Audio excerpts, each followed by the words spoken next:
Et toujours à propos de santé publique, penchons-nous sur un phénomène qui inquiète les patients, les maladies nosocomiales, c'est-à-dire ces infections contractées à l'hôpital lors d'une intervention.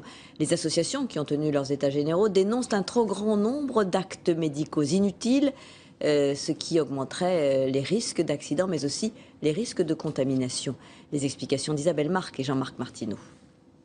Cet homme souffre de ce qu'on appelle le syndrome du nez vide. Fatigue chronique, maux de tête, vertige, sécheresse des muqueuses.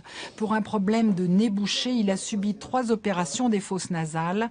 Des opérations à risque qui pourtant n'étaient pas nécessaires. À cause de mes symptômes, je ne peux plus travailler et je suis invalide à 80%. Après coup, bien sûr, j'ai continué quand même à fouiner un petit peu. Et on va dire sur 10 ORL, il y en a environ eu 7-8 qui étaient contre ce type d'intervention.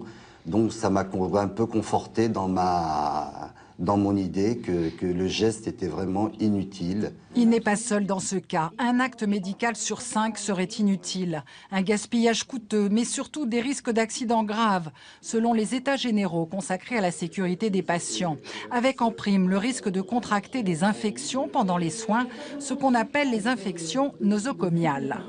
Une partie importante des actes en France, on parle 20 à 30%, étant inutiles, ça veut dire que une partie significative des gens aujourd'hui qui souffrent d'une infection nosocomiale est directement liée à un acte médical qui n'aurait pas dû avoir lieu.